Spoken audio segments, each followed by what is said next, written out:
Hello everyone, and welcome to this week's lecture. In this video, we will explore the world of web scraping. For this purpose, we will discuss web scraping mostly in the context of Python, being one of the most powerful and versatile languages to do so. The objective of this video is to provide you with the insights on how to choose the right tool for the task, along with the advantages and disadvantages of each approach, and a touch of practical wisdom, if you will. Have you ever thought about how to automatically collect data from websites? Or how some websites and web applications can pull and display information from other sources in real time without a hitch? Whether you're interested in tracking prices on e-commerce platforms, collecting news articles and research, or just keeping an eye on social media trends, web scraping can be an essential tool to do the job. Web scraping might feel overwhelming to begin with, but using a structured approach can make it much easier. So, before diving in, it's important to understand the structure of the website. Start, for instance, by inspecting the web page's HTML source code to locate the elements you want to scrape. After identifying these elements, you'll need to pinpoint the specific HTML tags and attributes that contain the data you're looking for. We'll look more into this in a future video. But for now, let's look at different web scraping tools. Python provides a wide range of tools for web scraping, including Beautiful Soup, Selenium, Scrapy, Puppeteer, Mechanical Soup, and the list goes on. Each of these tools have their own strengths and specific use cases where they excel. Also, they have their own weaknesses. We won't get into details with all of them, but for now, let's look into some of these libraries. First of all, let's look at Beautiful Soup. Beautiful Soup is a robust Python library that streamlines HTML parsing. Let's have a look at the library's features, benefits, and drawbacks. Beautiful Soup is a Python library which is used for parsing HTML and XML documents. It offers a variety of features that make extracting data from HTML easy, being a versatile option for this reason. It offers simple navigation through the document structure using methods to locate elements by tag name, CSS class, or ID. Beautiful Soup provides functions for querying and filtering the document tree, enabling the identification of specific elements or information. The library allows you to adjust the document structure by adding, removing, or altering elements and attributes. Beautiful Soup library can present the document tree in a neat and readable format, improving clarity and comprehension. It actually uses a function called prettify to make the output prettier. Now, let's look at the pros and cons table. First of all, it is very user-friendly, making it a great option for beginners who would like to give web scraping and data extraction a go. Sorry for that. Beautiful Soup works well both with Python versions 2 and 3, which is very useful for other applications or older applications which are still running Python 2, or when transitioning between versions. Another pro is that it can extract data quite easily from complex and often poorly formatted web pages.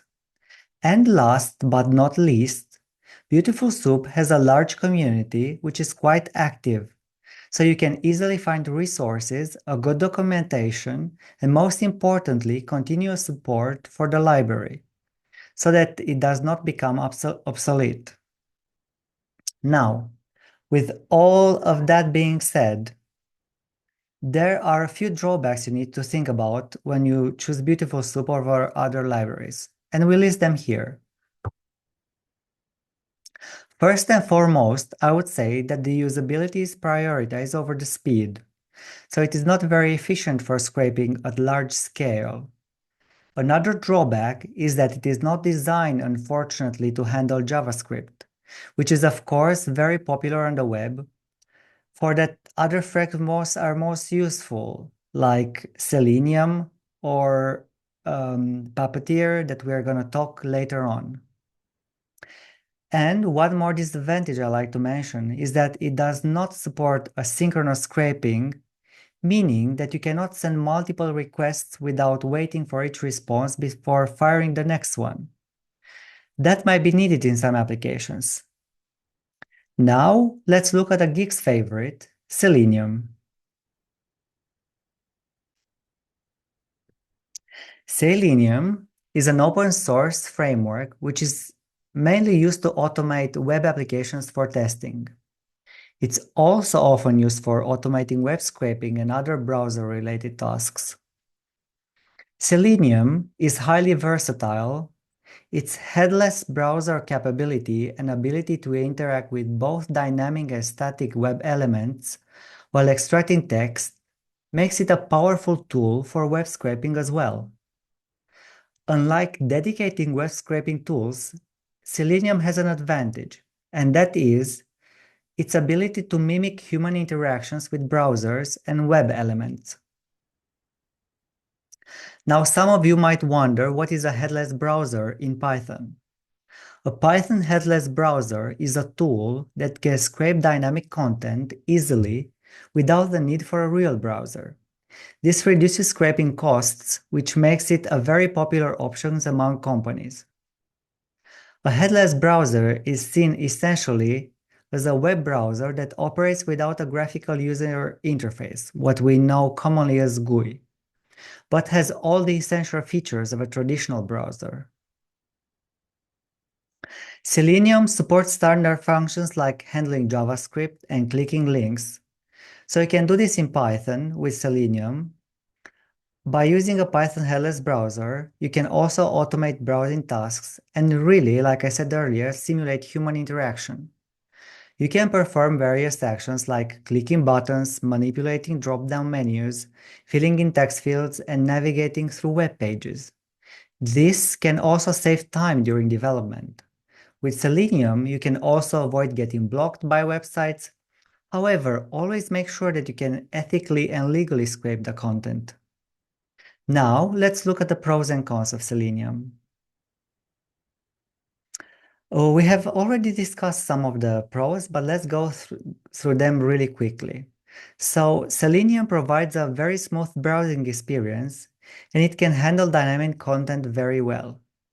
It is consistent across browsers, being compatible with a range of browsers and devices. Being developed as an open source platform for web development, it has a big active community and a great deal of support behind it. Now, with all this being said, if we get back to the cons, let's look at this column here. It can be slow sometimes and it is resource intensive, can be complex to use, and for sure there is a steep learning curve, a much steeper learning curve than with Beautiful Soup, for instance. Another aspect I would like to mention is that it is highly dependent on browser updates, and due to high user resources, it does not scale very well. But now, let's get to one of our fastest options, Scrapy. Scrapy is itself an open source framework rather than a library like Beautiful Soup, for instance. You can crawl the web, download documents, process them, store data in accessible format, etc. Unlike others, it can handle asynchronous requests, and it has built-in support to deal with cookies and sessions. Scrapy was built for handling large-scale scraping projects. Its asynchronous processing and modular architecture provide a, a highly scalable platform. Another pro is that Scrapy is highly extensible. You can integrate third-party libraries and add functionality easily since it has a good documentation, which makes the scraping rather smooth comparing to other counterparts. The strong community support is a major advantage of using Scrapy. Being an open source project, it benefits from frequent updates, contributions from the community, and quick help when issues appear. Now, if we look at the cons on this column, they are quite obvious. Scraping might require more time for beginners to master compared to simpler web scraping tools, for instance, like Beautiful Soup, and it might take a lot of time and effort to master it. Then, on the more technical side, it does not render dynamic content, which, like I previously mentioned, is very common in modern web applications. And finally, there are no browser interaction or automation functionalities available. And last, but not least, let's take a look at Puppeteer. Puppeteer was developed by the Google Chrome team and was designed for automated testing, making it a powerful tool for web scraping and automation. It can be used for browser interaction, extracting data, and it is highly focused on JavaScript. In web scraping, it can also handle authentication, being able to fill in forms and also to submit them. Another interesting aspect is that it can generate a PDF document from a heavily styled page. We've heard a little bit now about pros, but now let's look at the list of pros and cons. So if we look at the pros, it is quite fast comparing to all others and very light on resources. It can handle dynamic pages through headless browsing. It is easy to set up and is great for scraping in Chrome, and it is also very quick. Moreover, it is excellent at PDF and image capture, which sets it apart from other counterparts. However, now if we look into the cons column, it has very limited cross-browser support, being optimized only for Chrome, and having only limited support for Firefox. And it only supports JavaScript for programming purposes. To address this limited cross-browser support, the same team of Google Chrome has created Playwright, which is essentially another framework, a Puppeteer for other browsers if you like, and it provides support for Firefox and Safari. But for now, thanks for bearing with me and see you in the next video.